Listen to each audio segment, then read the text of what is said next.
teman-teman, bantu channel ini berkembang ya, subscribe, dan jangan lupa klik like and share video ini. Terima kasih dan selamat mendengarkan.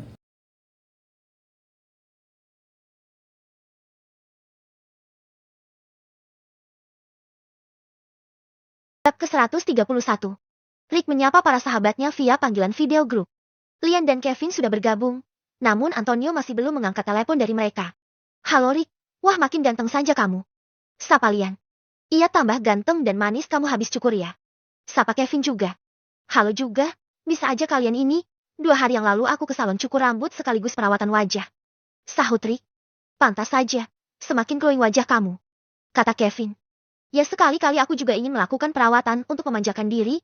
Mana nih Antonio kok dari tadi tidak mengangkat telepon kita? Kata Rick. Mungkin lagi sibuk dia atau handphone jauh dari dia. Sahut Lian. Tidak lama Antonio mengangkat telepon mereka. Semuanya maaf ya tadi aku sedang sibuk. Jadi tidak tahu kalau ada panggilan video yang masuk dari kalian. Sapa Antonio. Sibuk kemana memang? Jam segini kan biasanya udah santai kayak di pantai kamu. Tanya Kevin. Aku sibuk membuang hajat tadi di toilet. Sahut Antonio. Aku kira sibuk apa ternyata sibuk bertelur. Kata Kevin. Aku agak lama bertelurnya kalau sudah di dalam toilet. Kata Antonio. Keras ya? Banyakin makan yang berserat dan minum air putih supaya lancar jaya. Kata Lian. Bukan keras. Aku kalau buang hajat biasanya sambil baca komik makanya lama. Sahut Antonio. Waduh ada-ada saja. Pegel tuh pantat kelamaan duduk di toilet. Kata Lian. Sudah terlatih. Ngomong-ngomong ada kabar apa nih kok kalian bertiga menghubungi aku sepertinya ada berita penting nih. Kata Antonio. Kami juga belum tahu. Rick sepertinya memiliki kabar yang bagus dan mantap untuk kita. Kata Lian. Kalian benar. Aku ada kabar penting buat kalian semua. Jadi begini aku punya proyek pembuatan helikopter serbaguna yang aku beri nama CBR-1206. Dan kini rancangan helikopter masih dalam tahap riset. Jika sudah lolos maka akan segera diproduksi oleh pabrik perusahaan pesawat yang sudah berlisensi. Kata Rick. Bagus itu Rick, kami sangat mendukung rencana kamu itu. Bukan sembarang orang yang mampu membuat helikopter sendiri. Apalagi kamu rancang sendirian bukan buatan standar dari pabrik itu sangat luar biasa. Bolehkah kami melihat prototip rancangan dan foto desain helikopter itu? Tanya Kevin. Nanti aku akan kirim ke handphone kalian masing-masing. Sahut Rick. Ngomong-ngomong nama CBR-1206 helikopter kamu itu bisa diganti gak?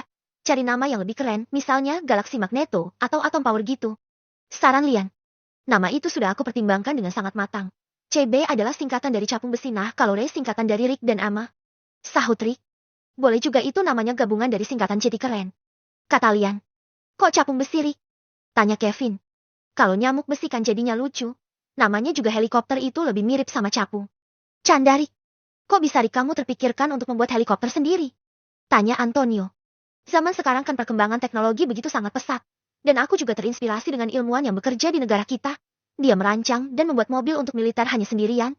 Dengan mesin yang tangguh bisa dibawa di jalan perkotaan dan juga medan sulit seperti jalan berlumpur dilengkapi dengan senjata tersembunyi yang bisa dikeluarkan untuk menembak.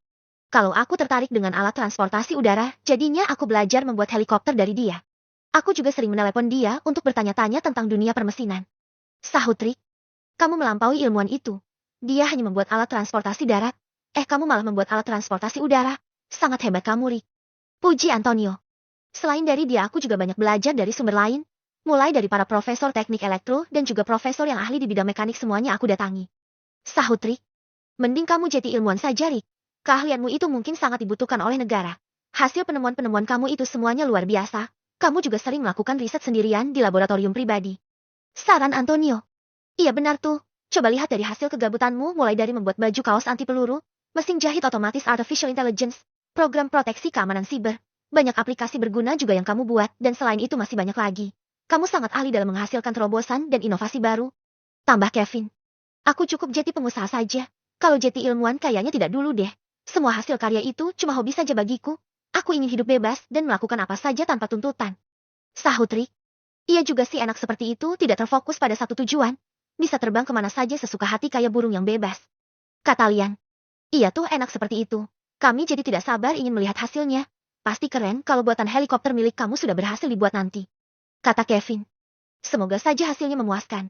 Karena selain itu, para tim ahli sudah aku datangkan juga dari luar negeri.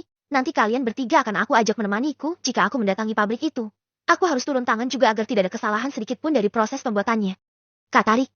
Baik Rick, kami selalu siap kapan saja menemani. Kata lain. Beralih ke perusahaan pabrik pembuatan pesawat, para tim ahli yang didatangkan Rick sudah tiba di sana. Mereka mendatangi insinyur terlebih dahulu untuk membahas rancangan helikopter milik Rick sebelum beristirahat di hotel. Mereka melihat prototip dan rancangan juga detail desain yang sudah dibuat Rick yang diperlihatkan oleh insinyur. Helikopter model Super Puma yang dirancang Rick dengan mesin ganda menciptakan kecepatan hingga 300.000 jam dan mampu menempuh jarak hingga 1.000 lebih. Mereka jadi terkesima dengan rancangan yang dibuat Rick, karena mesin yang diciptakan memiliki daya tahan sangat kuat dan kemampuan jarak tempuh yang sangat luar biasa melebihi dari 1.000 km. Setelah menghubungi para sahabatnya, kini Rick berniat ingin menemui kekasihnya Ama untuk melihat prototip sekaligus memberikan hadiah. Rick menggunakan mobil pergi sendirian ke rumah Ama. Sesampainya di sana dia menekan bel rumah. Sambil menunggu pujaan hatinya keluar membukakan pintu. Dia berdiri di depan dengan benda yang terbungkus kotak di tangannya untuk diberikan kepada Ama. Emma yang berada di dalam rumah mendengar suara bel yang berbunyi berkali-kali. Siapa sih berkali-kali memencet bel dari tadi? Apa itu kurir ya, tapi aku tidak ada memesan apapun. Kata Ama. Lalu Emma berjalan keluar menuju pintu dan mengintip dari door viewer. Dia melihat Rick berdiri santai. Emma terkejut lalu langsung membukakan pintu. Kok gak ngasih kabar dulu mau kesini? Aku kira tadi abang kurir mencet bel berkali-kali. Kata Ama. Aku mau ngasih kamu kejutan makanya gak ngabarin dulu. Aku tahu kamu hari ini tidak ada kesibukan makanya langsung aja datang. Sahut Ama. Kejutan apa sayang itu ada di tangan kamu sepertinya hadiah ya? Tanya Ama. Silahkan buka dulu. Ini aku membuatnya dengan tanganku sendiri. Kata Rick. Nanti saja dulu. Ayo masuk dulu sayang, jangan langsung main buka aja. Kata Ama. Mereka berdua pun masuk ke dalam. Bab ke-132. Rick memasuki rumah Ama. Tunggu sebentar ya sayang, aku ganti pakaian dulu. Kata Ama. Ngapain ganti pakaian sayang? Begitu saja sudah cantik kok. Tanya Rick. Biar lebih rapi saja. Ini gara-gara kamu datang mendadak jadinya aku gak sempat ganti baju yang lebih bagus. Terus rambut juga masih berantakan ini belum disisir. Lihat masker di wajahku belum aku lepas juga. Sahut Ama. Ya sudah ganti saja dulu. Aku memang suka yang namanya mendadak biar ada surprise-nya. Kata Rick. Bisa aja kamu sayang. Tunggu sebentar ya aku ke kamar dulu jangan ikut. Kata Ama. Nanti saja ikutnya kalau sudah hidup berdua. Canda Rick. Ama pun jadi malu dan langsung ke kamarnya. Setelah beberapa menit kemudian Ama pun keluar dari kamarnya dengan terlihat rapi dan cantik. Mau minum gak sayang? Tanya Ama. Boleh deh kalau ditawarin. Aku boleh minta kopi cappuccino pakai es batu ya? Sahut Rick. Hobi sekali kamu minum kopi sayang. Kata Ama. Tidak terlalu hobi kok sayang karena aku memiliki hobi yang lain yaitu mencintaimu. Goda Rick. Kok hobi sih? Jangan-jangan hobi mencintai setiap wanita. Balas Ama. Cuma kamu saja kok sayang yang aku cintai. Sahut Rick. Janji ya harus setia jangan sampai kita saling mengkhianati atau bermain api di belakang. Kata Ama. Kalau bermain api nanti kebakaran sayang. Aku janji kok akan selalu menjaga hubungan kita agar selalu baik-baik saja. Canda Rick. Kamu ini. Tunggu sebentar ya aku buatkan dulu kopinya. Kata Ama. Jangan lama-lama ya sayang. Kata Rick.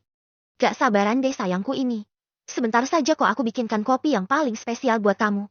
Sahut Ama. Ama pun ke dapur.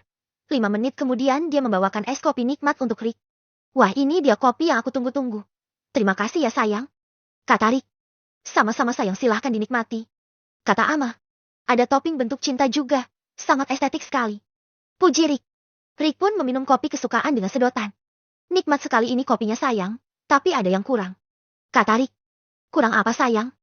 Tadi sudah saya bikin dengan takaran yang sangat pas. Kata Ama. Kurang manis nih. Sahut Rick. Masa sih sayang? Coba sini aku cicipi kopinya. Kata Ama. Bercanda aja kok sayang. Manisnya sudah kamu ambil semua. Kata Rick. Dasar kamu ini. Itu kopinya sudah pas manisnya, tapi lebih manis kisah cinta kita. Balas Ama. Iya sayang sangat manis. Sahut Rick. Ini kotak hadiahnya aku buka ya. Jadi penasaran apa isinya? Kata Ama. Silahkan dibuka sayang. Kata Rick. Bagus sekali miniatur helikopter. Nanti akan aku pajang di ruang labi rumah sebagai hiasan. Kata Ama. Itu miniatur helikopter yang aku buat sendiri. Setiap detailnya persis dengan helikopter asli yang sudah aku rancang. Kata Rick. Terima kasih ya sayang.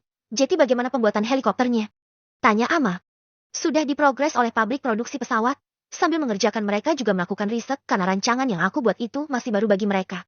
Sahut Rick. Hebat sekali kamu sayang. Mampu membuat helikopter aku jadi takjub. Kata Ama. Aku membuatnya agar kita bisa terbang berdua. Nanti jalan-jalan di udara. Sahut Rick.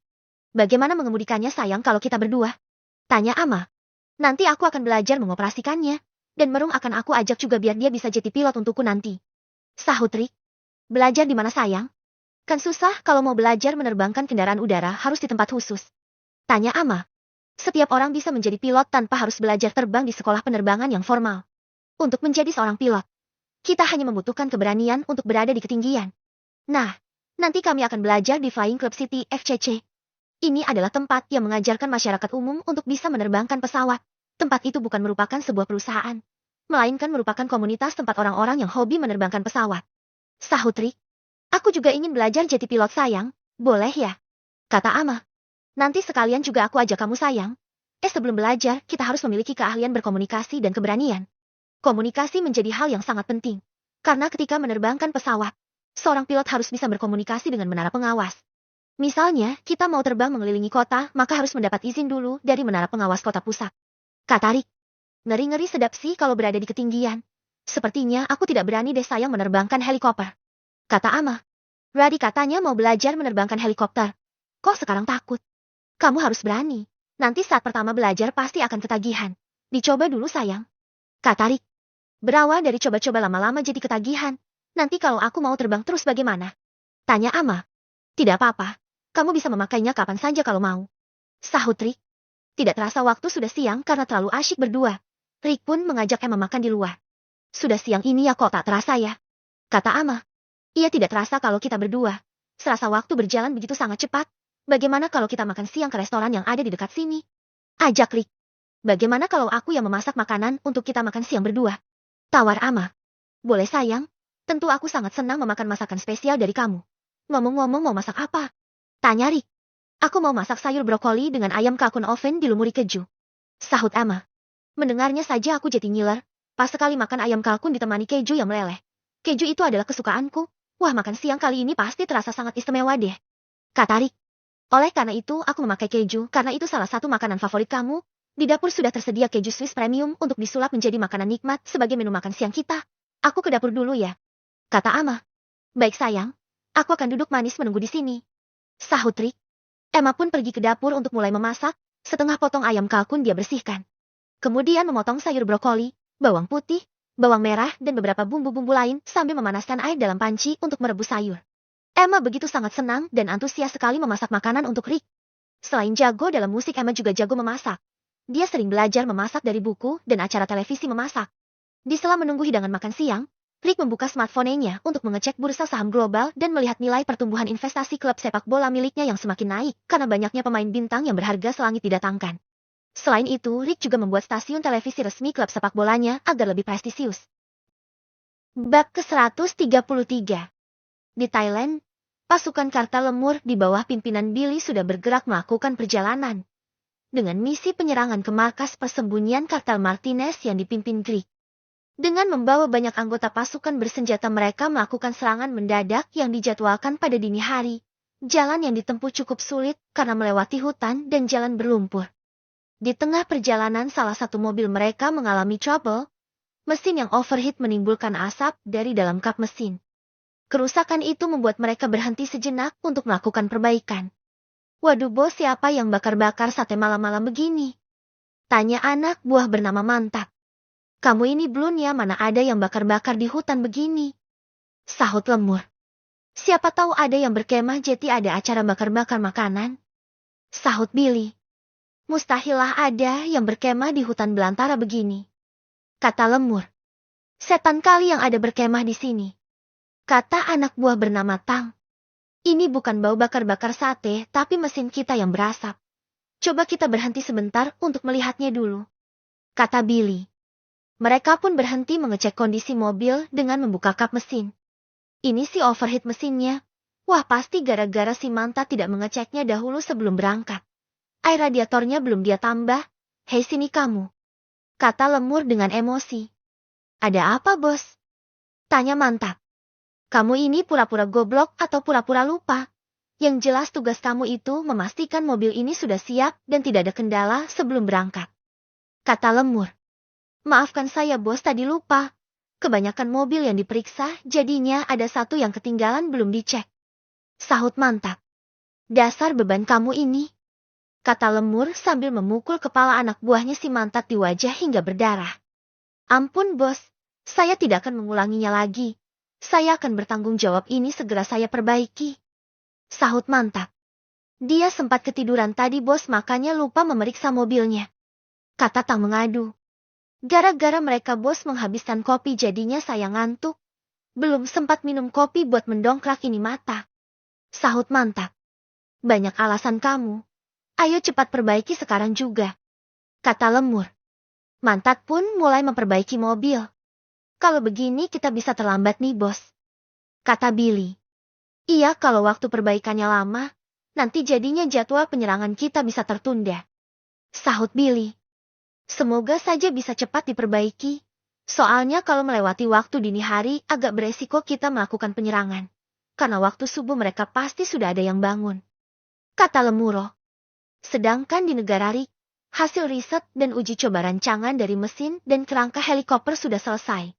Rangkaian mesin, badi, kerangka, kelistrikan, fitur-fitur canggih dan yang lainnya telah lulus uji coba. Pekerja, para ahli, dan tim pembuat helikopter mulai bekerja membuat mesin dan komponen lain di bawah pengawasan Rick. Rick ditemani Emma melihat langsung para kru yang bekerja dengan tugas masing-masing. Rick mendatangi para tim engineer dan mekanik yang terlihat sangat sibuk untuk sedikit membantu. Ada juga insinyur yang duduk di depan laptopnya sambil mengawasi para anak buah. Sesekali para petugas yang bekerja secara bergantian berkonsultasi kepada insinyur dan juga Rick. Rick juga menghubungi ketiga sahabatnya untuk datang ke pabrik pembuatan pesawat. Halo, apa kamu sibuk sekarang? Kalau ingin melihat proses pembuatan helikopter bisa datang ke sini sekarang. Kata Rick menelepon Antonio. Saya masih ada kerjaan nih Rick. Sebentar lagi saya ke sana ya. Sahut Antonio. Oke, kalau begitu saya menghubungi Kevin dan Lian dulu. Nanti kamu ke sini ya menyusul. Kata Rick. Siap Rick. Sahut Antonio. Rick kemudian menghubungi Lian dan Kevin. Setelah menghubungi kedua sahabatnya, Kevin dan Lian bersama-sama berangkat mendatangi Rick. Emma yang berada di pabrik pesawat begitu sangat senang. Karena diajak Rick untuk melihat proses pembuatan helikopter miliknya sesuai janji. Apalagi dia melihat nama helikopternya dari inisial nama mereka berdua membuatnya semakin bahagia. Tidak lama Lian dan Kevin tiba di tempat pembuatan pesawat.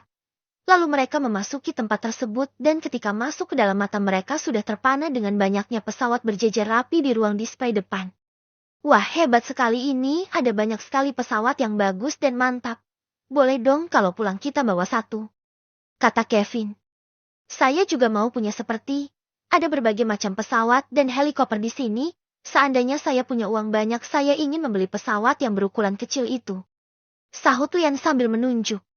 Buat apa juga kamu membelinya kalau nggak dipakai juga? Mending uangnya buat kawin lalu membangun rumah tangga yang harmonis setelah itu berkembang biak deh. Sahut Kevin. Nanti dululah aku kawin, masih belum ketemu pujaan hati. Kalau punya pesawat yang itu bagusnya dijadikan koleksi aja. Kalau bosan kan bisa dipakai buat jalan-jalan di udara kayak burung. Kata Lian. Ada-ada saja kamu. Mending kita membeli sesuatu itu sesuai dengan apa yang kita butuhkan. Lagi pula harga pesawat itu tidak ada otak. Tapi kalau mau beli sih boleh-boleh saja, uang gaji kita dari Rick mampu saja untuk membelinya. Tapi ujung-ujungnya nanti gak terpakai soalnya kita sangat jarang sekali keluar negeri. Sahut Kevin. Benar juga sih, beda kayak Rick, dia punya perusahaan di luar negeri dan juga luar kota. Alat transportasi udara pasti sangat dia butuhkan. Mending kita pinjam helikopter milik Rick saja nanti kalau mau terbang. Kata Lian. Nah itu bisa nanti kita berdua belajar jadi pilot menggunakan helikopter miliknya. Sahut Kevin. Tapi kalau punya satu pesawat dipajang depan rumah sepertinya sangat bagus. Agar terlihat kaya raya dan sukses di jalan yang benar. Kata Lian. Terserah kamu deh bro, mau menaruh di mana itu pesawat. Kalau tidak punya landasan yang luas. Oh ya, di mana ruangan pembuatan helikopternya. Tempat ini sangat luas, nanti tersesat lagi kalau kita asal masuk. Kata Kevin. Benar juga ya, gak jeti deh beli pesawat. Ayo kita tanya security dulu tuh, ada di sana dia berdiri kayak patung. Kata Lian. Iya, ayo kita ke sana. Sahut Kevin. Sendirian aja pak kayak kiper. Sapa Kevin kepada penjaga keamanan. Bapak berdua ada keperluan apa kemari? Tanya security. Permisi pak, kami berdua mau mendatangi Bapak Rick. Kata Lian. Oh, beliau sedang berada di workshop bersama para petugas yang sedang mengerjakan helikopter. Sini biar saya antarkan kalian berdua. Sahut security. Mereka didampingi petugas keamanan menuju workshop. Nah itu dia Rick dan Ama di sana. Terima kasih ya Pak sudah mengantarkan kami ke sini, kata Lian. Lian dan Kevin mendatangi Rick. Wah romantis sekali kalian berdua sudah seperti Romeo dan Juliet, sapa Kevin. Hey bro, wanita kan sukanya romantis. Mana nih Antonio belum datang? Tanya Rick. Kayaknya masih sangat sibuk dia hari ini tidak bisa ikut kami, sahut Lian. Kalau begitu hari lain saja diaku ajak ke sini. Ayo sini kita keliling bersama memanjakan mata melihat para orang-orang di sini bekerja, sahut Rick. Mereka pun berkeliling menyaksikan alat-alat dan mesin yang bekerja. Bab ke-134. Di hutan dalam perjalanan menuju markas besar kartel Martinez, para anggota kartel lemur masih melakukan perbaikan mesin mobil. Jadi bagaimana tingkat kerusakannya? Tanya lemur. Tidak terlalu parah bos, cuma selang radiatornya saja yang bocor, sahut mantap. Apakah bisa diperbaiki? Coba cek toolbox kita, apakah kita masih mempunyai stok suku cadang selangnya? Tanya lemur. Bisa bos diperbaiki asal ada selang penggantinya sama air radiatornya juga. Saya akan mengecek dulu di mobil jeep yang di belakang sana yang membawa semua peralatan, sahut mantap. Tidak usah biar si Tang saja yang mengambilnya. Tang cepat kamu ambilkan air radiator dan cari selang radiator yang ada di dalam mobil itu, perintah lemur kepada Tang. Siap bos, sahut Tang. Lalu Tang menuju mobil jeep yang parkir paling belakang.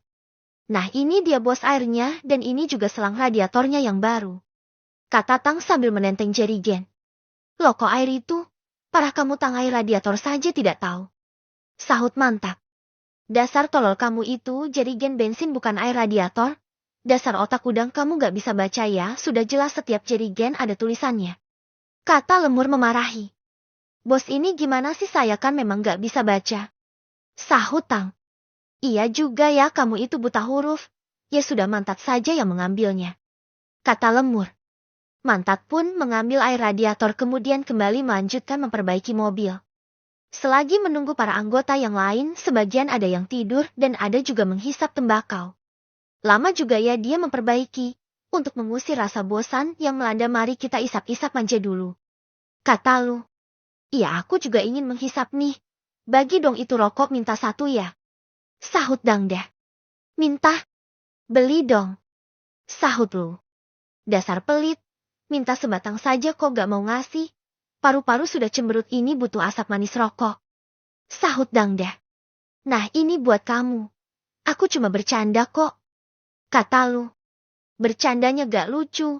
Mari kita menghisap rokok bersama karena kalau menghisap rokok sendiri itu kurang afdol, sahut Dangda.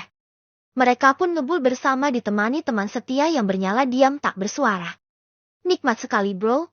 Setiap hari aku mencium wanginya, ini adalah rokok kesukaanku merek Tabok Setan Mild. Hidupku hampa kalau tanpa ini, kata Lu. Pantas saja kamu seperti ditabok setan setiap pagi, kalau baru bangun tidur pasti batuk terus-menerus. Seadanya saja bro kalau merokok itu, atau kalau bisa berhenti saja. Contoh seperti saya, kalau mau merokok ya seadanya saja, karena saya sekarang ngurangin rokok, kata Dangda. Kamu sih ngurangin rokok teman aja bisanya. Setiap hari minta rokok punyaku, sok bilang seadanya saja. Kata-kata kamu itu tidak sinkron dengan perbuatan, kata Lu. Soalnya rokok teman itu yang paling nikmat, sahut Dangda. Dasar kamu ini sukanya yang gratisan terus. Dengan teman yang lain juga kamu minta terus mulai dari rokok, makanan, minuman dan yang lain-lain lama-kelamaan nanti kamu kami tandain, kata Lu. Iya bro nanti saya kurangin lah minta-mintanya, sahut Dangda. Setelah mobil berhasil diperbaiki pasukan kartel lemur melanjutkan perjalanan kembali. Tidak lama mereka melakukan perjalanan kesialan pun datang menimpa lagi. Ban mobil yang ditumpangi Billy mengalami kebocoran.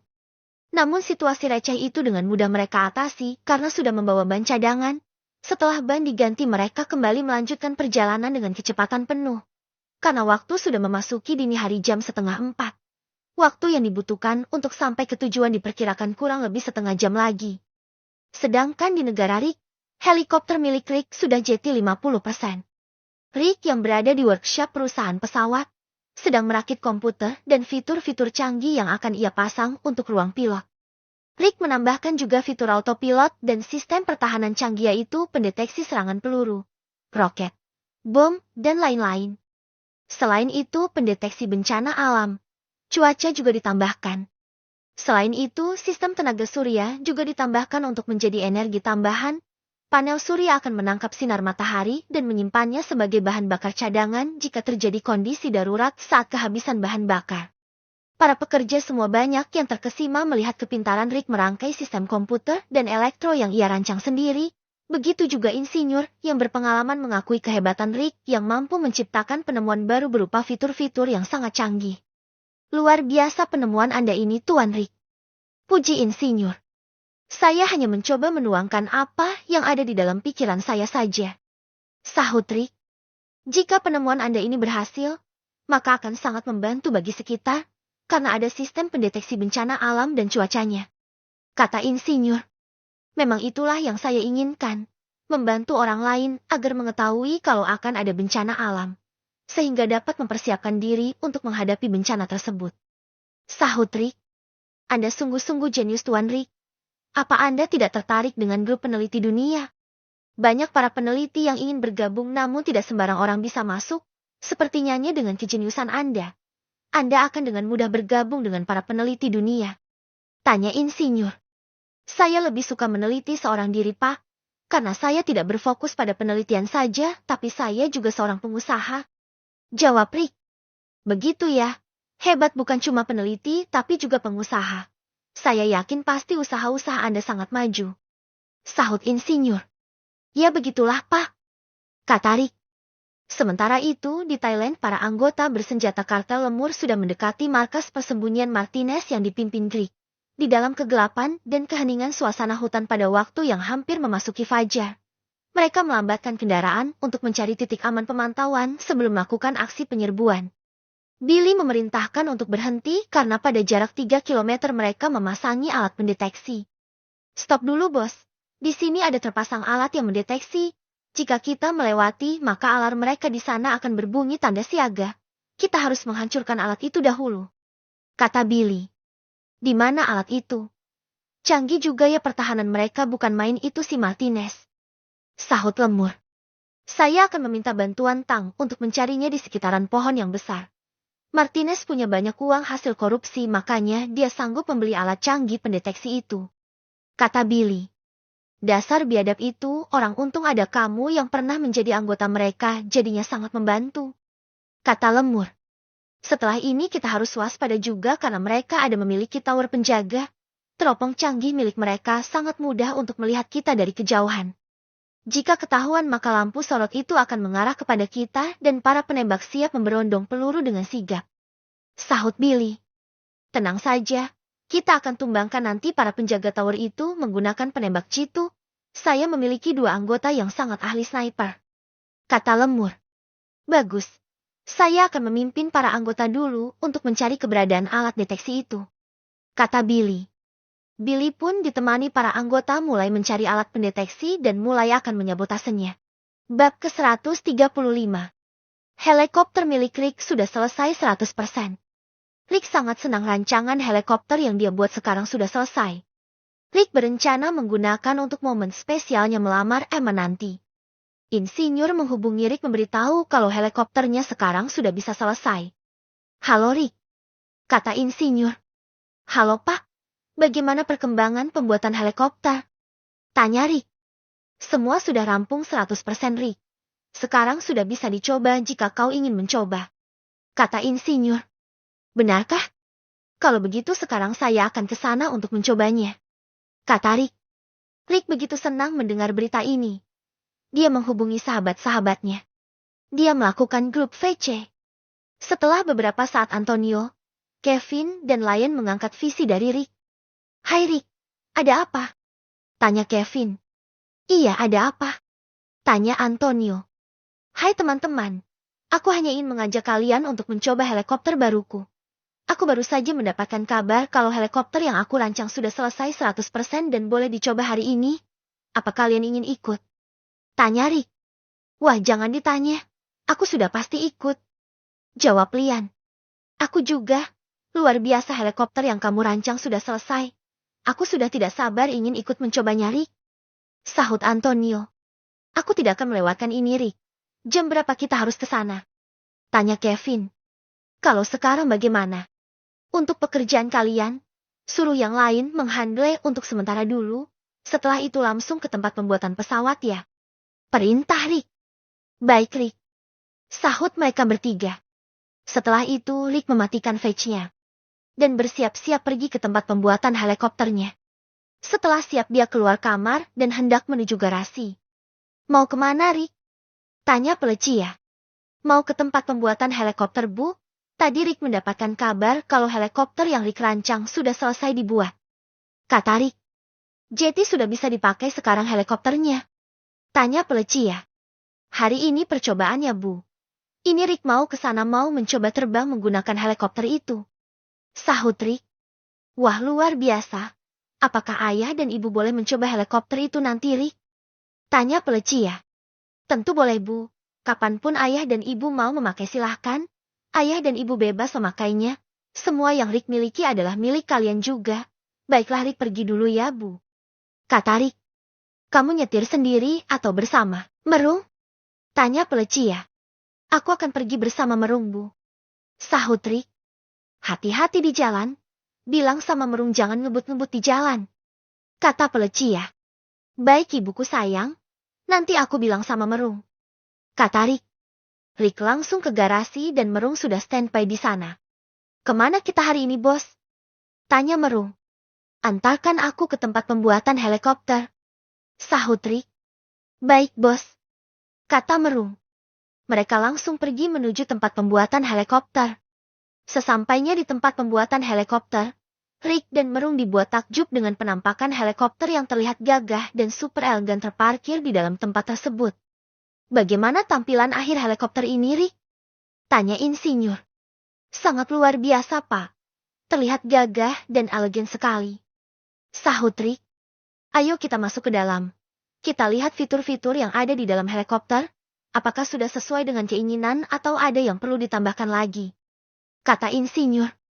Mereka pun masuk ke dalam helikopter, memeriksa semua fitur yang dirancang oleh Rick. Bagus. Semua sudah sesuai dengan yang saya harapkan. Kata Rick. Apakah kamu mau mencobanya sekarang? Tanya insinyur. Saya menunggu teman-teman saya dulu baru mencoba helikopter ini. Sahut Rick. Tak lama Antonio, Kevin dan Lian datang. Mereka terkesima melihat helikopter yang telah Jetty tersebut. Luar biasa. Ini sangat bagus Rick. Kata Kevin. Benar luarnya terlihat gagah dan elegan sekali. Kata Antonio. Helikopter ini bisa mengangkut berapa penumpang Rick? Tanya Lian. Aku merancang helikopter ini muat untuk 8 orang penumpang. Sahut Rick. Besar juga kapasitasnya ya.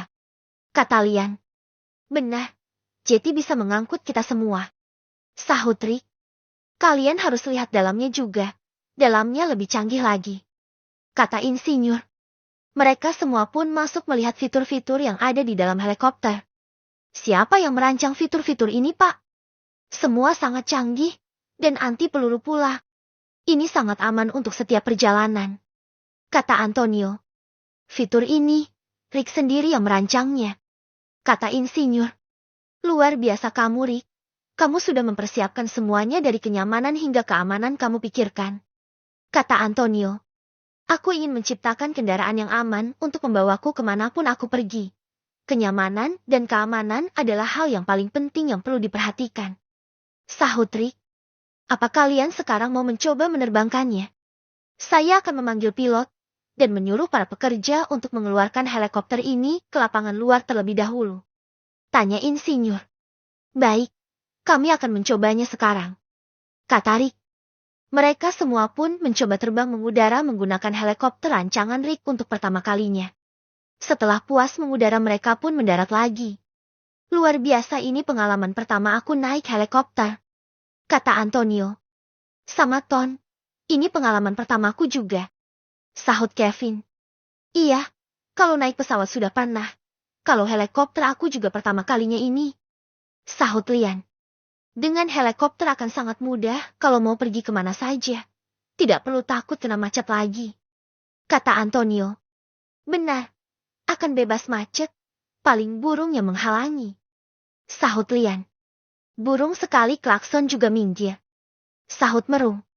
Kamu kira ini mobil yang ada klaksonnya? Helikopter mana ada klaksonnya, Rung? Sahut Kevin.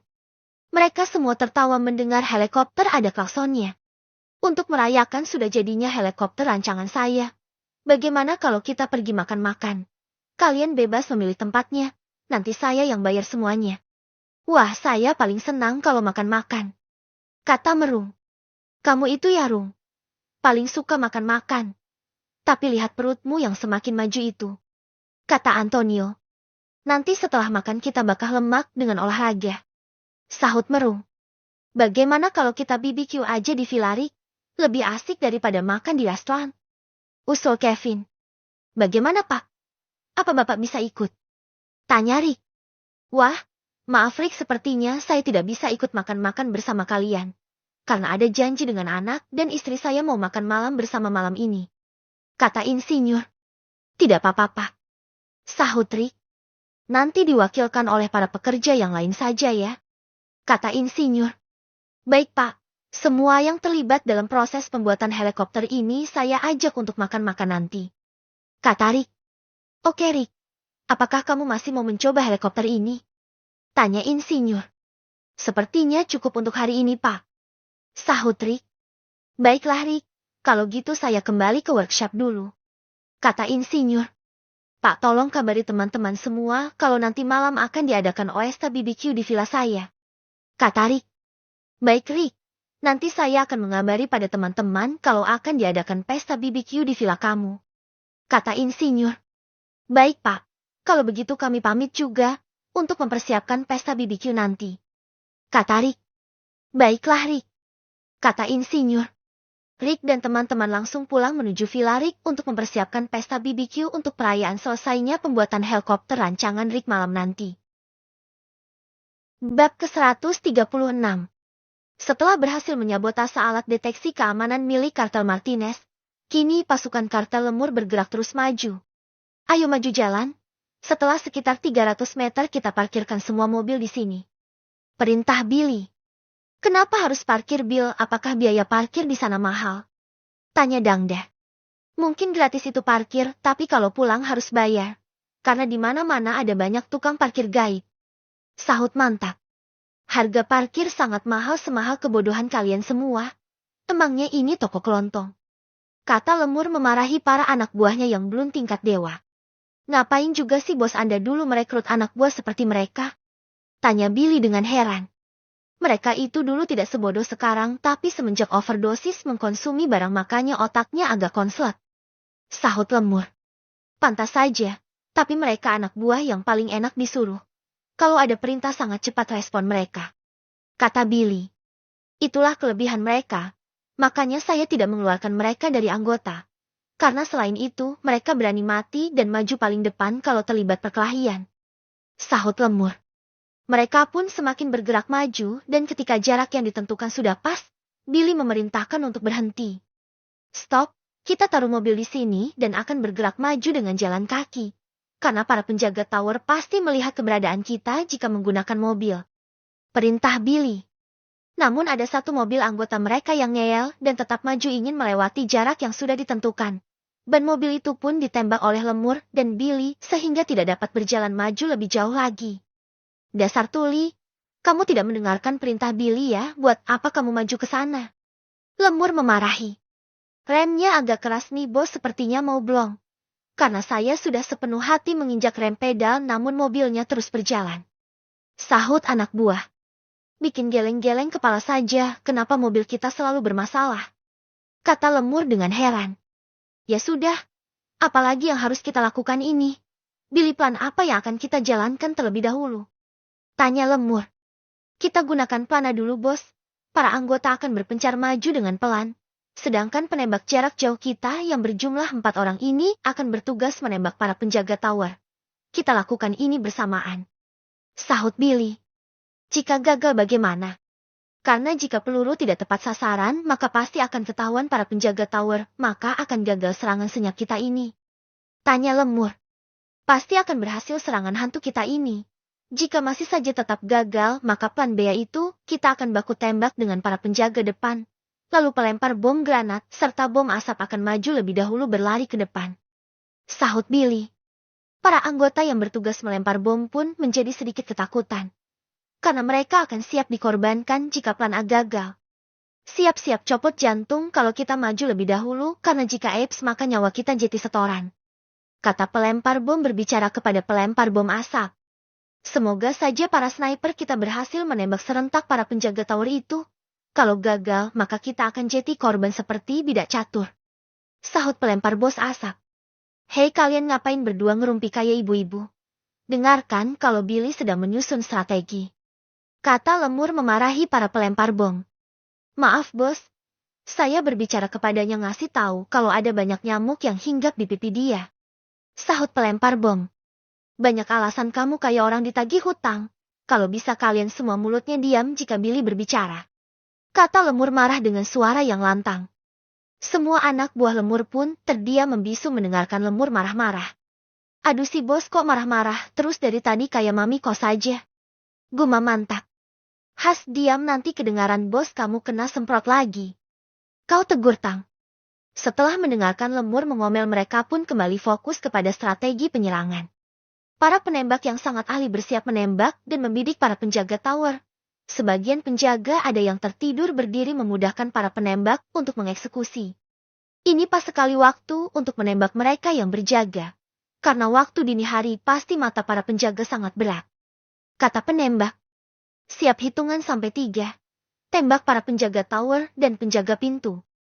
Perintah Billy. Hitungan ketiga pun terhitung para penembak mengeksekusi dengan peluru yang mengarah tepat sasaran. Para penjaga tumbang bersamaan dengan luka tembak yang tepat mengenai jantung. Mereka semua habis tanpa suara. Kecanggihan sniper milik kartel lemur yang mampu meredam suara tembakan. Sehingga para anggota kartel yang sedang berada di dalam mimpi tidak mendengar ada tembakan yang sudah menewaskan para penjaga. Para penembak sangat senang karena misi mereka berhasil. Ya rasakan itu, makanya jangan tidur pada jam kerja. Kata penembak. Ia lagi asyik tidur taunya sudah bangun di alam akhirat. Sahut penembak 2. Para anggota bagian pengebom juga menjadi lega karena mereka tidak jadi dijadikan korban. Setelah berhasil menumbangkan, para penjaga mereka semua bergerak maju dan menyebar. Serangan kejutan dari berbagai arah dilancarkan. Para anggota Martinez yang tidur di ruang tengah dan belakang ditembak habis. Sebagian anggota Martinez ada yang terbangun dan terkejut langsung memberikan serangan balasan. Sebagian ada yang melarikan diri dan ada juga berlari untuk berlindung menghindari berondongan peluru. Baku tembak pun tak terelakkan.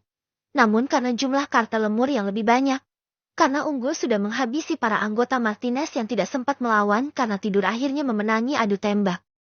Lolo yang sempat melawan adu tembak berhasil menembak habis beberapa anggota lemur. Setelah itu dia lari ke arah hutan untuk menyelamatkan diri karena kalah jumlah. Lolo dikejar seperti hewan buruan. Peluru yang melesat tidak mengenai dan Lolo terjun ke sungai lalu menyelam dan berenang jauh sehingga dia bisa lolos dari serangan pasukan lemur. Pasukan lemur yang tidak dapat mengejar masuk ke sungai menghujani peluru ke arah air, lalu meninggalkannya karena menyangka Lolo sudah tewas dan terbawa arus karena aliran sungai yang cukup deras. Setelah dirasa aman, Lolo keluar dari air dan menepi ke pinggir sungai beristirahat. Berguna juga medali emas renang yang aku raih saat aku masih sekolah. Untung saat ini aku masih ahli menyelam dan berenang. Akhirnya nyawaku selamat. Gumam Lolo dengan lega sambil ngos-ngosan seperti hampir kehabisan nafas.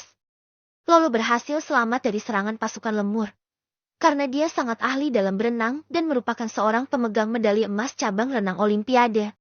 Sedangkan Drake yang sempat memberikan perlawanan sengit dengan beberapa sisa anak buahnya akhirnya tewas karena kalah jumlah.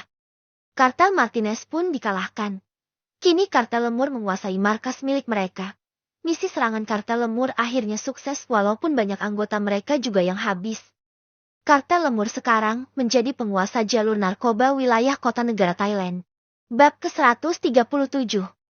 Tewasnya Greek akibat serangan kartel lemur kini sudah sampai ke telinga Martinez. Berita itu disampaikan oleh 2 anak buahnya yang berhasil selamat dari serbuan maut pasukan kartel lemur.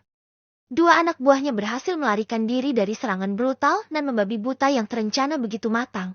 Ada juga Lolo yang berhasil selamat tanpa mereka ketahui.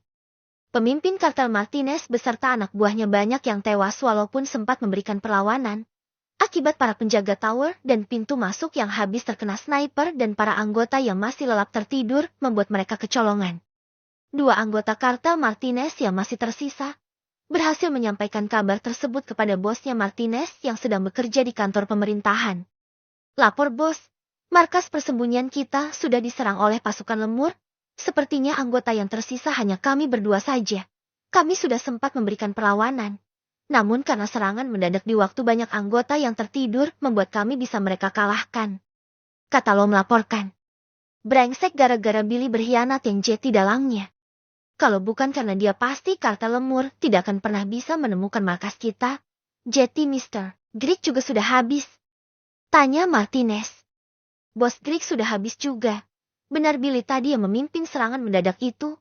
Kami terkejut dan hanya sempat memberikan perlawanan dengan anggota yang tersisa. Billy yang mengetahui seluk-beluk markas dan kondisi hutan di sini. Dia juga mengetahui kelemahan dan kekuatan kita. Makanya dia bisa mengalahkan pasukan kita dengan satu kali serangan ke markas ini. Saya juga melihat ada para penembak sniper tadi. Saya meyakini bahwa sniper itulah yang menembaki para penjaga tower dan pintu. Sehingga mereka bisa masuk ke dalam markas dengan mudah. Sahut Lo. Dasar sialan itu Billy harus cepat kita temukan dan habisi. Nanti aku akan mengumpulkan semua pasukan yang tersebar milik kita untuk melakukan serangan balasan.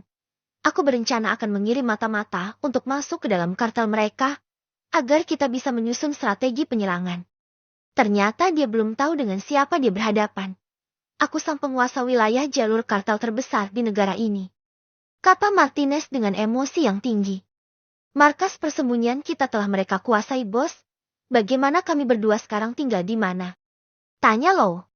Kalian tenang saja nanti akan tinggal di apartemen milikku dahulu untuk bersembunyi. Markas persembunyian kita itu akan kita rebut kembali. Segera mengumpulkan semua anggota yang tersebar di 5 kota untuk bersiap menuju markas itu. Sahut Martinez. Tapi bos, senjata baru yang canggih milik kita yang disediakan oleh Greek sudah mereka kuasai. Tentunya kita akan kesulitan untuk menyerang mereka. Penjagaan pasti mereka perketat dengan ekstra karena mereka mengetahui tidak ingin diserang dengan cara yang mereka lakukan. Sahut Lo. Lumayan cerdik juga itu si Billy melakukan serangan dadakan. Ketika penjagaan kita cukup longgar pada dini hari. Padahal alat pendeteksi yang kita pasang sudah begitu canggih untuk mendeteksi kedatangan orang kenapa bisa mereka lewati. Nanti aku akan susun strategi bersama anggota yang tersisa untuk membuat serangan yang lebih efektif. Ya sudah kalian langsung saja menuju apartemen milikku nanti, aku akan menyuruh anak buahku menjemput kalian. Kata Martinez. Baik terima kasih bos. Pasti Billy yang sudah menyabotase alat itu. Seandainya alat itu tidak dirusak yang pasti sinyal bahaya akan terdengar dan kami semua bisa bangun untuk bersiaga. Sahut Lo.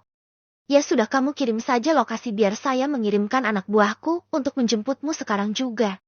Kata Martinez. Martinez menjadi tidak percaya dan menduga bahwa markas persembunyian miliknya yang canggih bisa ditaklukkan. Martinez pun merespon dengan cepat kabar serangan itu dan mulai mengumpulkan semua anggota yang tersebar untuk melakukan balasan. Lolo yang tidak tahu arah tujuan kini terluntang-lantung di dalam hutan.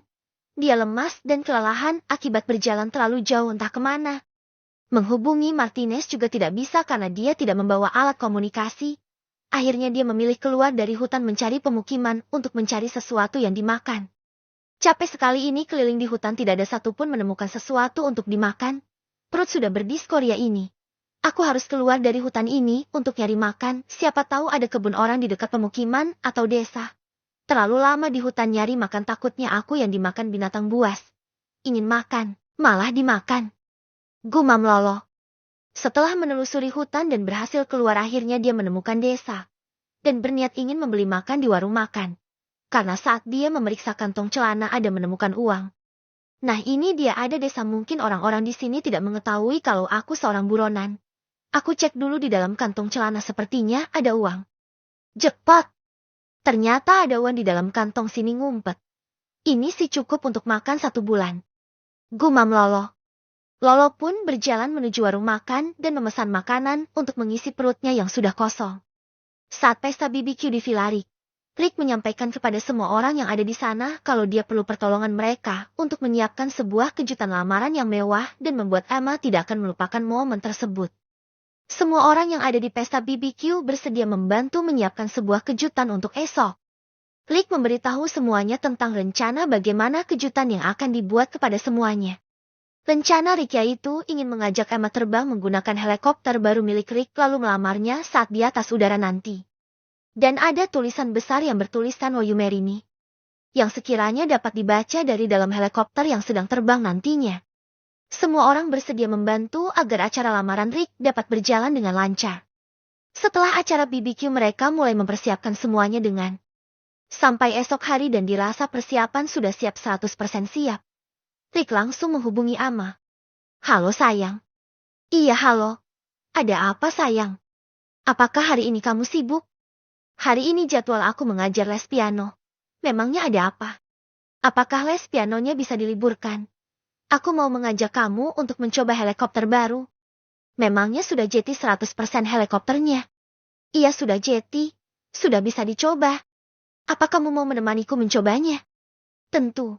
Masalah les. Aku bisa meliburkannya dulu. Jam berapa kita mencoba helikopter itu? Sekarang juga boleh. Aku jemput kamu sekarang ya. Oke sayang. Setelah itu, Rick mematikan sambungan teleponnya dan langsung bersiap untuk menjemput Ama. Tak lupa sebelum menjemput Ama, Rick menyuruh sahabat-sahabatnya untuk bersiap. Rick mengendarai mobil langsung menuju rumah Emma. Sesampai di rumah Emma, ternyata Ama sudah siap menunggu kedatangan Rick. Setelah itu, mereka langsung menuju tempat penerbangan helikopter. Ama sangat takjub melihat helikopter milik Rick. Bagus sekali helikopternya. Apa kamu mau mencoba menaikinya? Tentu. Ayo kita terbang. Mereka pun terbang mengudara. Saat di atas helikopter menuju tulisan besar yang sudah dipersiapkan. Coba lihat ke bawah. Saat Emma melihat ke bawah, Rick sudah menyiapkan cincin berlian yang sangat indah di tangannya. Emma kemudian membaca tulisan tersebut. Rick, apa maksud tulisan itu? Will you marry me?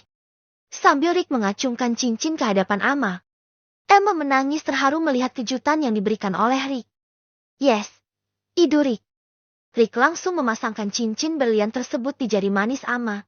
Cincin itu begitu pas dan terlihat begitu indah di tangan Emma. Bab ke-138.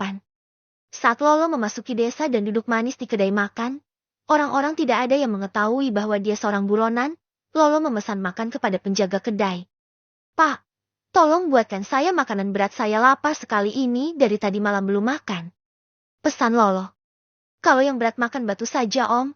Anda dari mana kok pakaiannya lusuh dan basah begitu? Tanya anak kecil yang juga duduk sambil makan. Nakal sekali ini anak siapa ya? Sepertinya dia tidak diajari tata krama. Dasar bocah ingusan. Gumam Lolo dalam hati. Saya tadi habis tercebur ke dalam sungai saat mengejar kucing saya yang ingin kabur dari rumah karena ingin kawin, tapi tidak menemukan pasangan. Sahut Lolo. Oh begitu ya Om. Ngejar kucing sampai ke sungai. Itu kucing apa biawak Om? Tanya anak kecil lagi. Benaran itu kucing. Om tidak bohong. Pak, saya pesan makan ya. Kata Lolo kepada penjaga kedai. Baik Pak, silakan pesan makanan yang sudah tertulis di sini. Kata penjaga kedai sambil menunjuk dinding yang dipasang poster daftar menu makanan beserta harga. Saya pesan yang ditulisan paling atas itu Pak. Buatkan saya yang porsi buru ya karena perut saya sangat lapar. Sahut Lolo. Baik Pak, saya akan segera membuatkan makanan yang Anda pesan. Silahkan menunggu sebentar. Kata penjaga kedai dengan ramah. Bagus sekali di sini pelayanannya. Aku baca moto di kedai sini ada tertulis setiap pelanggan adalah raja. Aku merasa seperti raja sekarang, tapi bukan raja singa. Gumam Lolo. Om dari mana sih, sepertinya bukan penduduk sini? Tanya anak kecil lagi. Dari hatimu. Om ini dari desa sebelah. Kata Lolo berbohong. Hei kamu, kalau makan jangan banyak bicara nanti tersedak. Kata Lolo lagi. Ini saya baru saja selesai makan Om.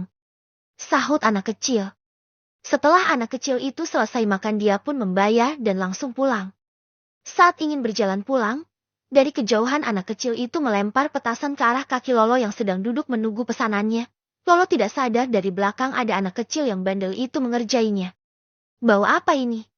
Kok ada asap seperti jin yang mau keluar dari lampu? Kata Lolo bingung. 2. Lolo terkejut dan melompat saat petasan itu meledak di dekat kakinya. Seketika dia kena mental karena trauma akan penyerangan kartel lemur tadi malam yang menembakinya. Anak kecil yang berhasil mengerjainya pun tertawa terbahak-bahak sambil meledek Lolo, kemudian dia berlari untuk kabur. Dasar sialan anak kecil kurang ajar. Awas kalau ketemu nanti, kata Lolo dengan emosi. Hampir saja copot jantung ini. Aku teringat dengan tembakan pasukan lemur tadi malam, untungnya nyawaku tidak melayang diserang mereka, kata Lolo dalam hati. Maafkan atas ketidaknyamanan ini, Pak. Anak kecil itu memang terkadang usil dengan orang-orang di sini, kata penjaga kedai. Iya, tidak apa-apa, Pak. Aduh, kaget sekali saya. Bandel sekali anak kecil itu. Itu salah satu bibit yang tidak unggul. Sudah bisa usil sejak dini, sahut Lolo. Namanya saja anak kecil, Pak. Mohon dimaafkan dan dimaklumi, kata penjaga kedai. Bikin geleng-geleng kepala saja itu bocah, kata Lolo. Memang para bocah di sini bandelnya minta ampun, Pak. Jangankan Anda, setan pun geleng-geleng kepala melihat kelakuan mereka. Saya lagi asyik tidur di dalam rumah, tiba-tiba saja ada suara ketukan pintu, lalu saya buka pintunya, tidak ada tamu. Setelah itu para bocah pada lari semua melihat saya keluar. Kena kerjain deh saya sama pasukan bocah itu, sahut pelanggan yang sedang makan disampingi Lolo. Saya juga menjadi korban usil bocah-bocah itu. Tanaman sayur di depan rumah saya dicopot daun sama pucuknya sampai habis, sahut pelanggan lain juga. Wah, parah juga. Saya yang baru pertama kali kesini sudah mendapatkan lemparan petasan, kata Lolo. Tidak apa-apa, Pak, kan cuma petasan kecil saja. Itu tidak berpengaruh terhadap fisik Anda, sahut penjaga kedai. Iya, fisik aman tapi mental kacau. Saya tadi malam mimpi buruk. Dikejar orang-orang yang bersenjata menembaki saya dengan brutal, tapi semua peluru itu meleset. Makanya saya jadi trauma, Pak, dengan bunyi seperti itu, kata Lolo. Iya, Pak, sekali lagi kami minta maaf. Oh iya, saya mau ke dapur dulu mengambilkan pesanan Anda sama koki, sepertinya hidangan spesial Anda sudah matang, sahut penjaga kedai. Tidak berselang lama pesanan makanan Lolo pun sudah jadi dan disajikan hangat oleh penjaga kedai. Nah, ini dia yang aku tunggu-tunggu dari tadi. Sepertinya makanan ini enak sekali. Lihat asap yang menari-nari itu begitu sangat menggoda selera. Terima kasih ya Bapak penjaga kedai, kata Lolo. Sama-sama, Pak. Itu adalah asap kenikmatan. Makanan ini kami buat dengan sepenuh hati dan cinta. Jangan dilihat dari tampilannya, tapi lihatlah dari rasanya. Presiden pun pernah makan di sini dan beliau menjadi ketagihan. Silahkan menikmati ya, Pak, kata penjaga kedai. Hebat juga. Ini penjual makanan apa saya sih? Promosinya pakai nama presiden segala yang dibawa-bawa. Aku tidak peduli dengan itu semua, yang penting aku ingin makan berat dengan porsi buruh. Karena perutku sudah sangat lapar tingkat tinggi, dari tadi malam belum makan, dan aku menghabiskan banyak energi setelah lari dari kejaran kemudian berenang di sungai, kata Lolo dalam hati. Lolo pun makan dengan lahapnya. Setelah Rick menyematkan cincin di jari manisnya Ama, Rick menyuruh pilot untuk menurunkan helikopternya. Semua orang yang ada di bawah langsung menghampiri Rick dan Ama. Saat Rick dan Ama turun langsung mendapat pertanyaan dari sahabat-sahabat Rick. Bagaimana Rick? Tanya Kevin. Berhasil, sahut Rick. Rick langsung mengangkat tangan Ama yang sudah ada cincinnya. Wah, selamat bro, diterima juga, kata Lian. Semua orang yang ada di sana pun mengucapkan selamat kepada Ama dan Rick. Kita harus merayakan keberhasilan lamaran Rick nih sepertinya, kata Antonio. Ayo kita makan-makan, sahut Merung. Ayo semuanya kita makan di restoran, biar saya yang bayar nantinya, kata Rick. Semua orang bersorak gembira. Lalu Rick membuking sebuah restoran mewah untuk perayaan keberhasilan lamarannya. Rick juga mengajak kedua orang tuanya dan juga adiknya. Rick menyarankan Emma untuk mengajak keluarganya juga. Emma pun menghubungi kedua orang tuanya. Halo Pak, apa Papa sibuk sekarang? Tanya Ama. Tidak juga. Memang kenapa Ama? Tanya Adams. Emma mau ngajak Papa untuk makan bersama keluarganya Rick, kata Ama. Boleh. Kapan dan di mana? Tanya Adams. Kalau bisa sih sekarang, di restoran Aldento, kata Ama. Baiklah. Apa mamahmu sudah tahu? Tanya Adams. Belum, Pak. Ini Ama mau menghubungi Mama setelah ini, sahut Ama. Biar Papa yang kasih tahu. Sekalian Papa menjemput mamahmu di kantornya, dan kami akan langsung pergi ke restoran Aldento, Sahut Adams. Baiklah, Pak. Ama dan Rick tunggu ya, kata Ama. Sambungan telepon pun mati. Bagaimana? Apa orang tuamu bisa? Tanya Rick. Bisa. Mereka akan segera ke sini. Sahut Ama. Baguslah. Jadi kita bisa makan bersama dengan kedua keluarga kita. Kata Rick.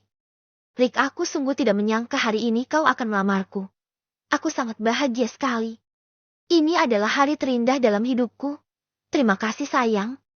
Kata Ama. Aku ingin membuat kejutan untukmu. Dan membuat kau tidak bisa melupakan momen ini. Kata Rick. Mereka saling pandang dan tersenyum bahagia. Bab ke-139. Hari ini Rick mendapatkan kabar dari surat majalah City bahwa dia masuk dalam 10 orang terkaya di dunia dan juga akan diikut sertakan bersaing untuk meraih penghargaan top businessman pada malam acara Taruk Award tahunan yang akan digelar bulan depan. Karena Rick masuk dalam daftar 50 orang pengusaha yang paling tersukses di negaranya. Para juri sudah memulai melakukan penilaian kepada daftar 50 orang tersebut hari ini yang masuk nominasi. Acara ini digelar setiap 4 tahun sekali diadakan oleh pemerintah dan bekerja sama dengan berbagai media. Rick menjadi pengusaha pendatang baru yang sangat diperhitungkan oleh para pesaingnya. Juara 4 tahun lalu juga mengetahui betapa suksesnya Rick dan kini tahta gelar penghargaan 3 kali berturut-turut yang pernah disabetnya menjadi terancam. Tidak sembarang pengusaha yang bisa masuk dalam daftar nominasi 50 besar karena banyak sekali syarat yang harus dipenuhi. Salah satu syaratnya ialah pengusaha besar sangat sukses serta kekayaan dan aset yang dimiliki antara 100 sampai 200 US miliar dolar. Rick yang memiliki kekayaan bersih di atas 200 US miliar dolar membuat para pesaingnya ketar-ketir, karena selain itu Rick adalah 10 orang terkaya di dunia. Perusahaan di dalam dan di luar negeri serta investasi di mana-mana membuat kekayaan Rick semakin bertambah. Otak Rick yang seperti mesin mampu mengelola semua kekayaan dan usaha yang dia miliki. Kabar bahwa dia masuk dalam daftar nominasi diterima oleh Rick. Rick merespon baik dan sangat senang dengan kabar tersebut. Karena ini kali pertama dia diikut sertakan di acara yang paling bergengsi di dunia itu. Tamu penting dari seluruh dunia akan hadir nanti saat acara puncak penyerahan piala penghargaan top businessman. Lewat telepon Rick langsung dihubungi oleh pemilik surat majalah City, yang bernama Sonic. Halo Bapak Rick, selamat siang. Maaf mengganggu waktunya sebentar, saya Sonic, pemimpin surat majalah City yang bekerja sama dengan pemerintah negara, mengadakan acara 4 tahunan yaitu Taruk Award 2023. Setelah kami melakukan seleksi ketat dari data-data pengusaha di dalam negeri dan juga dari tim survei. Anda termasuk dalam 50 pengusaha tersukses dan terkaya, jadi Anda berhak masuk nominasi untuk bersaing memperebutkan penghargaan top businessman pada tahun ini. Kata Sonic. Selamat siang juga Bapak Sonic. Terima kasih atas kabar tersebut. Saya tentunya sangat senang jika saya termasuk dalam nominasi tersebut. Saya mengetahui Taruk Award itu yang diadakan 4 tahun lalu sebelum saya menjadi pengusaha. Kapan acara pengumuman juaranya, Pak? Tanya Rick. Bulan depan, Pak. Acara puncak penghargaan yang akan kami siarkan secara live di seluruh televisi swasta dan nasional. Kami juga mengundang seluruh pengusaha yang ada di dalam negeri serta luar negeri. Tamu-tamu penting dan pejabat dalam dan luar negeri juga turut hadir nantinya. Berbagai rangkaian acara yang menarik dan konser band akan menghiasi malam acara puncak Taruk Award 2023. 3 hari ke depan kami akan sudah mulai melakukan penilaian kepada 50 pengusaha termasuk Anda. Kata Sonic. Baik Pak, saya siap untuk mengikutinya. Sahut Rick. Kalau begitu silakan untuk melanjutkan aktivitas Anda. Nanti jika ada pertanyaan bisa hubungi para asisten saya. Terima kasih. Kata Sonic mengakhiri sambungan teleponnya. Rick yang berhasil masuk dalam nominasi 50 top pengusaha kini sangat yakin dan berambisi ingin meraih penghargaan tersebut. Ia ingin menjadi pengusaha dan orang terkaya nomor 1. Melihat kesuksesan semua perusahaan yang ia kelola. Bukan tidak mungkin dia akan menjadi pengusaha tersukses dan meraih penghargaan tersebut. Karena perusahaan yang ia miliki terus berkembang lebih maju dan menguasai setiap pangsa pasar domestik maupun global. Mulai dari perusahaan e-commerce, real estate, perhotelan, kawasan wisata, klub sepak bola, promotor tinju, dunia dan berbagai investasi di dalam dan luar negeri. Selain itu, Rick juga berencana akan membeli stasiun televisi swasta dan tambang emas yang berada di Afrika untuk melebarkan sayap kesuksesan bisnisnya. Perusahaan Rick yang miliki kini sangat membantu perekonomian negara. karena pajak yang sangat tinggi tiap tahunnya menyumbang banyak kemajuan untuk negara. Selain itu, lapangan pekerjaan yang banyak tersedia juga mengurangi angka pengangguran negara. Tiap tahunnya berkat perkembangan usaha yang begitu maju dikelola oleh Rick dan menguasai ekonomi dunia. Perusahaan produksi pesawat pun sekarang terpincut dengan kejeniusan Rick yang sukses membuat helikopter rancangan sendiri. Dengan fitur sangat canggih dengan teknologi mutakhir. Mereka ingin merekrut Rick menjadi konsultan tim ahli perancang pesawat dan helikopter. Permintaan itu tentu saja disetujui Rick karena dia sudah memiliki lisensi dan izin untuk membuka jasa konsultan. Perusahaan produksi pesawat sangat membutuhkan ide dan inovasi Rick yang begitu sangat luar biasa. Rick didatangi oleh CEO dan pemilik pabrik pesawat tersebut di villa miliknya untuk meminta tanda tangan perjanjian kontrak. Kesepakatan pun terjadi. Rick dikontrak 5 tahun oleh perusahaan untuk menjadi konsultan mereka. Sesaat setelah tanda tangan, Rick ngobrol santai dengan CEO dan pemilik pabrik sambil meminum kopi hitam. Di sela obrolan tersebut, Rick sudah memberikan konsep pesawat dan helikopter yang ia rancang dengan teknologi super canggih. Rancangan itu pun disetujui oleh mereka dan akan dikembangkan bersama. Rancangan pesawat yang dirancang Rick memiliki fitur keamanan tingkat tinggi. Selain itu, pesawat juga bisa membaca cuaca di daerah yang ingin ditempuh. Mesin yang dirancang juga hemat bahan bakar namun memiliki kekuatan yang sangat besar. Rick sekarang resmi menjadi konsultan tim ahli. Namun ada satu orang yang tidak menyukai dengan kehadiran Rick. Kepala staf elektrik yang bernama Pak Pak. Dia iri dengan jabatan Rick yang baru saja masuk di perusahaan namun sudah dikasih dengan jabatan yang tinggi. Pak Pak pun merencanakan sesuatu jahat kepada Rick. Dia mempunyai tangan kanan yang bernama Sango, dan memerintahkan untuk memberikan pelajaran kepada Rick di saat yang tepat. Sango, di mana kamu berada? Tanya Pak Pak menelepon lewat kantornya. Saya sedang berada di workshop nih, bos. Ada apa ya, bos? Sahut Sango. Cepat ke ruanganku sekarang juga. Ada sesuatu penting yang ingin aku bicarakan. Perintah Pak Pak. Wah, penting ya, bos. Apakah bos ingin mengabari kenaikan gajiku? Tanya Sango.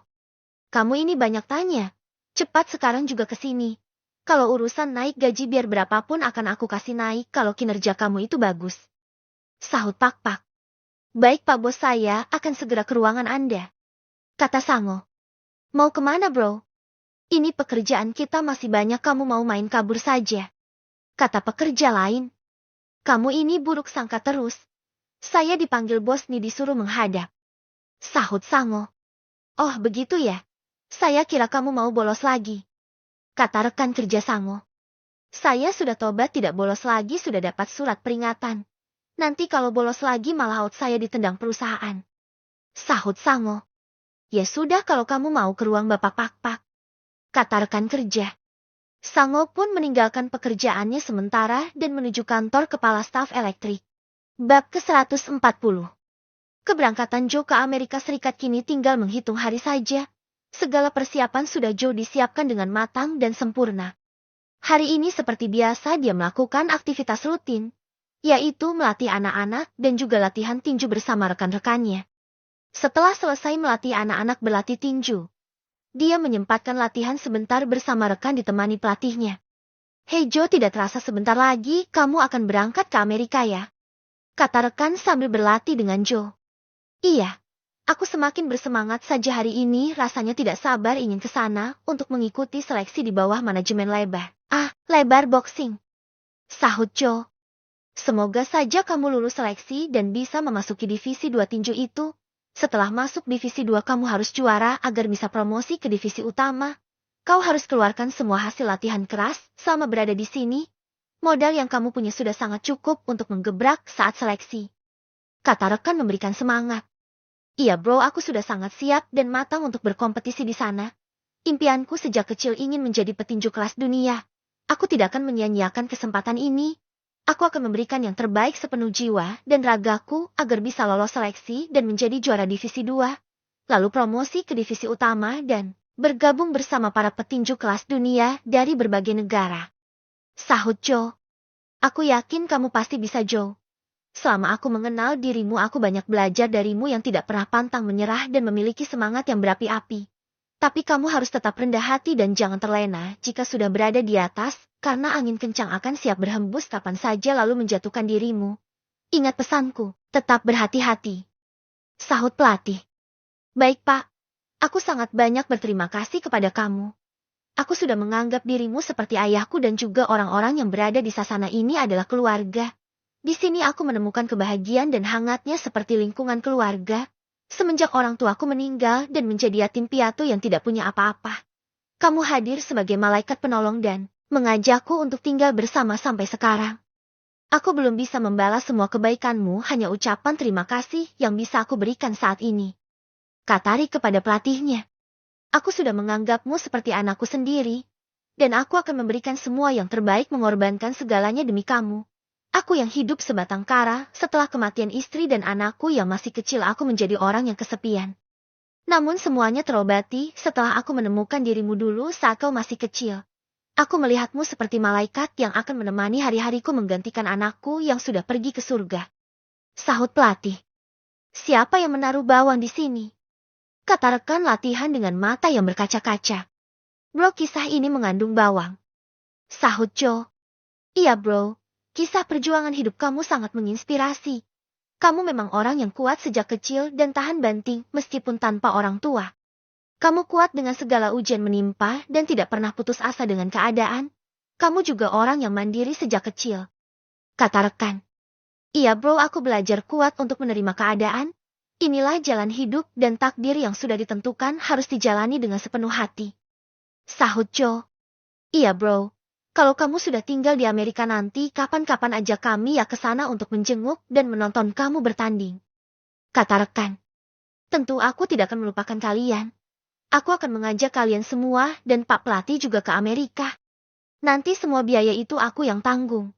Jika aku berhasil di kontrak divisi 2 tentu bayaran yang sangat tinggi aku terima dan uangnya sangat cukup memberangkatkan kalian. Sahut Joe. Iya Joe. Ayo kita lanjutkan berlatihnya lagi. Ajak rekan. Mereka melanjutkan latihan. Rick yang sudah tiba di pabrik produksi pesawat bersama Merung dan disambut hangat oleh insinyur. Hari ini konsep pesawat rancangan baru dengan teknologi super canggih akan dibuat Rick bersama insinyur. Selain merancang konsep dan model baru, Rick juga akan jadi konsultan di sana, namun isi kontrak 5 tahun yang disepakati kemarin harus diubah menjadi kontrak per pesawat. Rick dikontrak untuk menjadi konsultan sekaligus merancang 20 pesawat saja. Karena biaya kontrak yang sempat diajukan ditolak oleh kantor pusat. Kantor pusat tidak mampu membayar gaji kontrak selama 5 tahun kepada Rick. Karena bayaran gaji yang selangit membuat tidak sanggup perusahaan untuk membayarnya. Pak-pak yang mengetahui kedatangan Rick hari ini pun segera ingin melancarkan aksinya. Tok tok tok. Permisi bos. Kata Sangu sambil mengetuk pintu. Masuk pintu tidak dikunci. Sahut Pak-pak. Ada apa bos memanggil saya ke sini? Tanya Sangu. Saya punya tugas penting untuk kamu. Hari ini Rick yang orang baru itu sudah tiba di pabrik ini. Jadi saya punya rencana untuk memberi dia pelajaran. Enak saja dia orang baru, namun sudah dikasih jabatan yang tinggi melampaui saya. Saya yang bekerja banting tulang setengah mati demi perusahaan ini mau naik jabatan saja susahnya minta ampun. Padahal jasa dan loyalitas saya terhadap perusahaan ini begitu besar. Nanti kalau office boy membuatkan Rick minum, kamu kasih bubuk ini di dalam minumannya. Kata Pak-pak. Baik bos. Bubuk apa ini, apakah racun atau bubuk mules? Tanya Sango. Itu bubuk membuat orang yang meminumnya keracunan. Cepat laksanakan tugas itu dan jangan sampai ketahuan sama siapa-siapa. Sahut Pak-pak. Baik bos, saya akan segera ke pantry. Kata Sango. Rick yang berada di kantor insinyur mulai berkolaborasi bersama membuat rancangan pesawat. Rick mulai menggambarkan sketsa pesawat untuk insinyur. Sedangkan Merung yang standby di parkir menunggu bosnya. Dia sampai ketiduran di dalam mobil. Sango yang sudah tiba di pantry menengok kiri dan kanan untuk memastikan keamanan. Namun dia bingung bagaimana cara untuk memasukkan bubuk itu ke dalam minumannya Rick. Dia pun tidak kehabisan akal. Dia memakai pakaian office boy yang ada di dalam lemari pantry dan menggunakan masker untuk menyamar. Lalu setelah menyamar dia ke ruang insinyur untuk mendatangi Rick dan menawari minuman. Rick pun memesan kopi hitam kepada Sango yang menyamar. Namun saat kembali ke pantry, office boy yang asli pun kaget melihat ada orang baru menggunakan pakaian yang sama dengannya. Lo siapa Anda? Sejak kapan perusahaan merekrut orang baru? Tanya Obe heran. Sango menjadi panik dan ketakutan rencananya terbongkar. Anu, saya tadi baru saja bekerja di sini. Sahut Sango. Kok itu bajunya ada tulisan nama saya? Jangan-jangan Anda mau nyuri baju saya ya? Cepat buka masker kamu, siapa kamu sebenarnya? Kata OB. Ini saya Sango. Tadi baju saya kotor jadi pinjem baju ini sebentar. Sahut Sango. Waduh, kok Pak Sango yang memakai baju saya yang terlipat di dalam lemari? Itu pakaian sudah 3 bulan gak dicuci. Anda tidak tanya dulu sama saya kalau mau pinjam. Kata OB. Kamu kan kalau jam segini sudah keliling dari ruangan ke ruangan dan tidak ada di pantry, makanya aku langsung saja memakainya. Ini baju kok 3 bulan gak dipakai sih, rasanya badanku mulai gatal nih. Sahut Sango.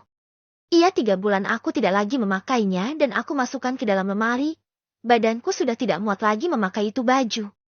Nanti kalau pakai baju itu perut buncitku keluar seperti pusar artis India. Kata OB. Aduh, gatal sekali badanku. Ya sudah, aku ganti pakaian dulu nih, pakaian kamu aku kembalikan. Kata Sango. Sango pun gagal memberikan racun kepada Rick dan dia terkena AIDS, badannya gatal-gatal dan mengeluarkan bentol dan bintik merah akibat menggunakan baju yang tidak dicuci 3 bulan. Bab